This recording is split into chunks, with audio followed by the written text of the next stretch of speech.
Now, in order to get started with Azure Schematics, the first thing that we need to do is to create a resource based on that service.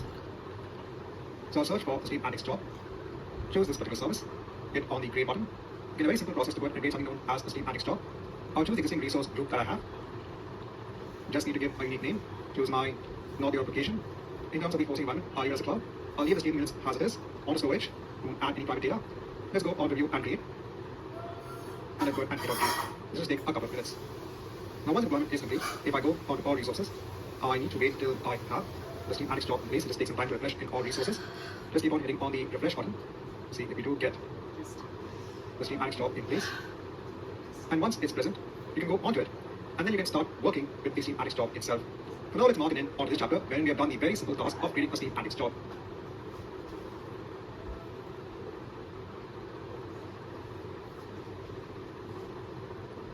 Now in the prior chapter, we had provisioned a Schematics job. In this chapter, I want to use the Schematics job to pick up the data that gets sent onto Azure Event Hub and put that data in a table in our dedicated SQL pool. Remember, early on we had sent order information onto our Azure Event Hub. Well, let's use our Schematics job to pick up that information and put it within a table in our dedicated SQL pool. The first thing I will do is to issue the create table command to create the orders table that has the information about my order ID, the quantity, the unit price, and the discount category. So whatever information I'm actually sending across on the Azure Event Hub in terms of my order information, let's create a table based on that. So here in SQL Server Management Studio, I'm connected onto my dedicated SQL pool. I'll just create the table. Please note that you can also create a similar table in your Azure SQL database. If you don't want to bear a cost when it comes onto the usage of the SQL pool, you can also implement this for your Azure SQL database as well. The entire idea is how do you now define a Schematics job to take information from an input, streaming data basically, and put it in an output location. In my Schematics job, I'm going to go on the inputs. So the entire purpose of the job is to go ahead and take in streaming input. In terms of adding an input, we have three options. You could take data that's residing within either blob storage or an Azure Lake Gen 2 storage account from Azure Event Hub or another service known as IoT Hub. When it comes on something known as reference input, which we'll look at later on, we have two options. Again, you have either blob storage or Azure Data Lake, or you have the Azure SQL database. So if you want to take in streaming data as an input, we have these options in place. I will choose Event Hub. In terms of my input areas, I'll just give a name of App Hub. Again, you can have your own naming convention when it comes on defining the input. You could probably have the name of the namespace, the Event Hub namespace, followed by the name of the Event Hub. Yeah, I'm just making it simple. I'm choosing my Event Hub namespace. I'm using that App Hub that I've got defined. I'll leave the consumer group as it is. In terms of authentication mode, I'll choose a connection string.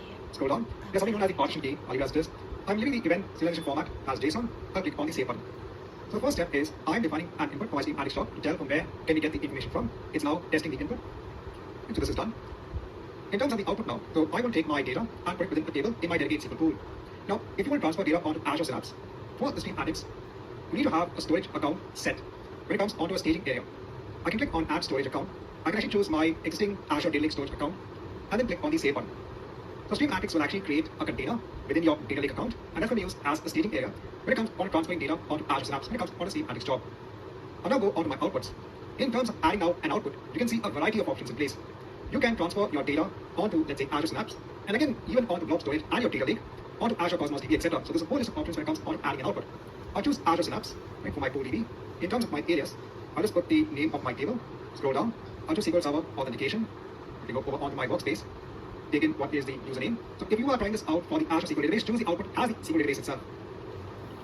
In terms of the table, I'll put in the name of the table, I'll click on save. It's now adding output and testing the output accordingly. So now we have our input and our output in place. We can go on to the query section, where now we can write a query to transfer our data from the source or the destination. I'll just hide this.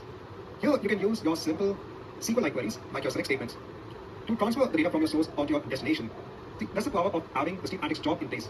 You can now take streaming input, actually perform some transformation on it by the use of these select statements, and then transfer that onto a destination data store. And this is, remember, for your streaming input.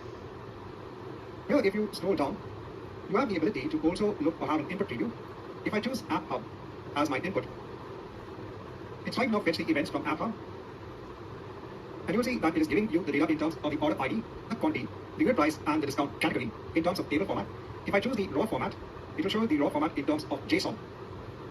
This is for the input preview. So when you create an input, if you want to debug whether you're getting information from the input itself, you can make use of this particular screen when it comes onto the input preview to see if you're actually getting data from the input itself. I want to now take the data from App Hub, I can define it here, and put it in my orders table. In terms of select, I will choose my columns of data, place it here. I can click on Save Query. So now once you have the query defined, we now need to start the job. In order for the job to take the input and place it in our table, I'm going to click on the start button. When you start the job, you can start it right now. I'm going to choose a custom time. Now you might not see this option when it comes on to when it was last stop. If you're doing this for the first time, you will only get the option of now and custom. In terms of the start time, I will start in the past because I had sent my events onto the event hub earlier on.